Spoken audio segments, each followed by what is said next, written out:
Dear colleagues, I would like to invite you to my talk on open source tools in research project called MegaM Rt. So we will discuss several things there. So first of all, I would like to discuss with you, have interactive sessions about how open source is important in research. So what should that bring and what kind of challenges or problems we could have when trying to apply open source in research and industry. Then I would like to talk a bit our project MegaM Rt. And in particular, I would like to mention several open source tools that are quite useful in the MegaM Rt for cyber physical systems. And just to be a bit more pragmatic, I would like to discuss the practical approach that we use for integration of a large tool set of tools for design and runtime analysis. And in conclusion, just to outline what are the key takeaways, so application example, so what is useful, what is not, and what is the future for this technology. Right, so let's discuss. So in our session at OSS, we'll discuss why open source in research, what are the challenges, and I would like to hear from you. What do you think about those topics? From my side, the keys for the open source in research is that it lowers barriers for innovation. That means there are many tools readily available. I speak for my domain, for design, in software engineering, in cyber physical systems. So many research projects deliver and publish under open source, so that also helps to promote the result of the research. In terms of sustainability, there is zero acquisition cost for those who would like to use those tools and apply that to their particular industry domains. And then there is always like community to help if something happens and you have some problems or an understanding, or to have some additional features to your tool. So, and also if you work together on a specific research topic, open source helps you to share your tools, share your results, and so develop jointly some particular tool or software. So for sustainability, sustainability means what happens when we finish the project. So if you have a community that supports your tool, or even more like partners that support your tool, so you share the cost for the maintenance. So for the quality of the tool and result is better, right? And cost for evolution. So I mean, there are some examples, very good tools like Papyrus, for example. Then many research institutions develop specific features that help that help in various domains, like product lines, engineering, embedded systems. So right, and so if you want to distribute that and gain, so make some business out of those tools, so it's also possible. Because more users use it, so can apply to their business problems. More you have awareness in the community that this tool exists and provides a valuable service, and so more you can sell added value. So to help people to use the tool, add new features, and so on. Okay, and so on the downside. Since you have so many different tools, it's difficult to understand what to choose for my particular project. And also, I mean, many times to fulfill some particular task in the project, you need several tools. And you will have to face integration issue, how to integrate those tools. Okay, and many times there is a question, okay, there is a very nice open source coming from research. Is it reliable enough? Is it proven somehow? Is it supported? And whether licensing will allow it to use that in my particular business domain. So that would be the questions to open source. Also, many industry users would like to have the support in case you have trouble. So they have very tight timing constraints and quality guarantees they need. So they need support and they need training. So that's some challenges, some problems that might arise when choosing open source for later, like for applying in your projects.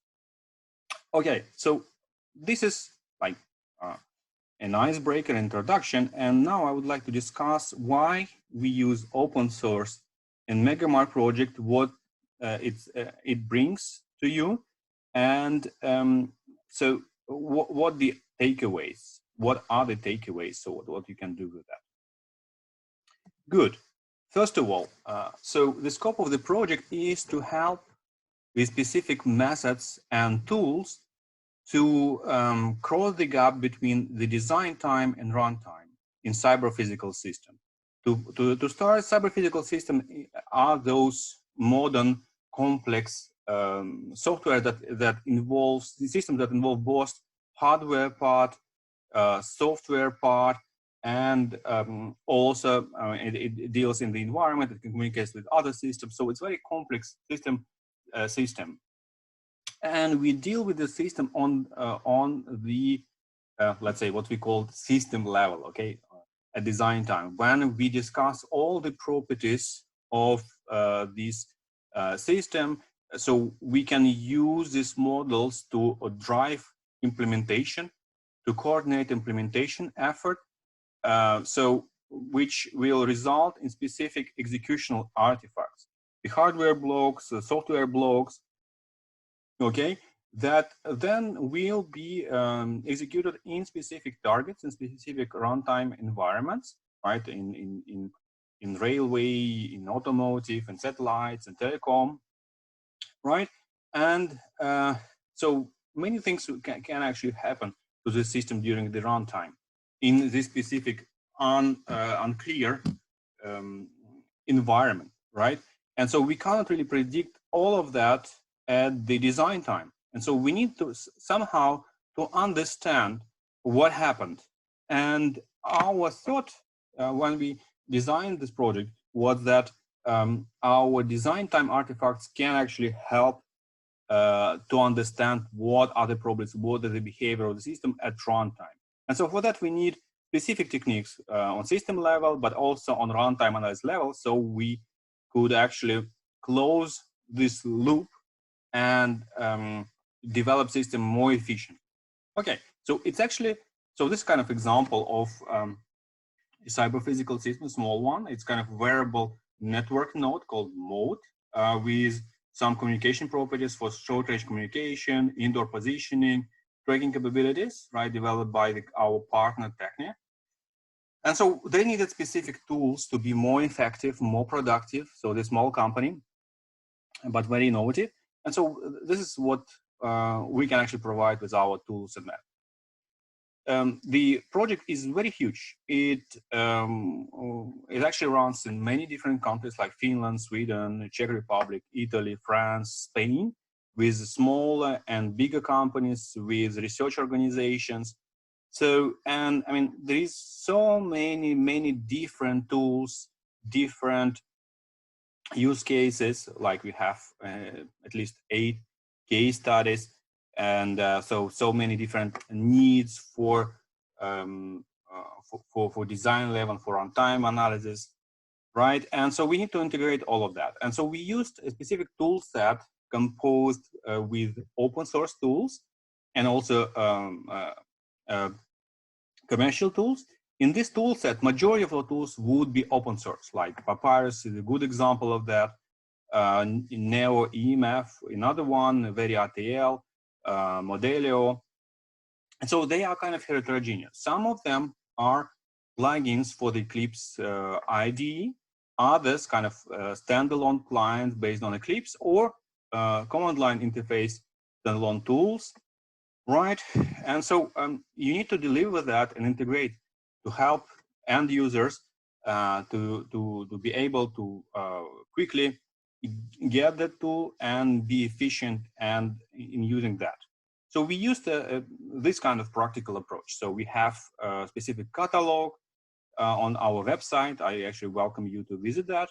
We have also the mechanism called Eclipse update site, where people can download Eclipse and through the Eclipse find all our tools and all the compatible versions, and so install that whatever they need. There is specific Eclipse marketplace for that, and there is a different specific Eclipse bundle that helps to install everything in one place. So just download and install that. And there are some tools that are delivered in Docker for those that are not Eclipse tools. Right. So what does how does it look like? So this is a toolbox when you can select various tools. There is kind of commercial, open source, but also there is specific filter for the functionalities. So in case you are interested in this testing, you can find one that would fit your needs. Okay. So within this website, we also have guidelines how that can apply it in different cases. And that can be interesting to you to bootstrap your activities for cyber physical systems design. Okay, so this is how IDE works. So this is something that you can find in Eclipse in the marketplace. Okay, and so with that, you can actually get all the Eclipse open source tools based on Eclipse in one place. Okay, and with this IDE, you would have specific documentation, specific cheat sheets that actually can help you to start your activities. Okay, so this was our ways to deliver the tools.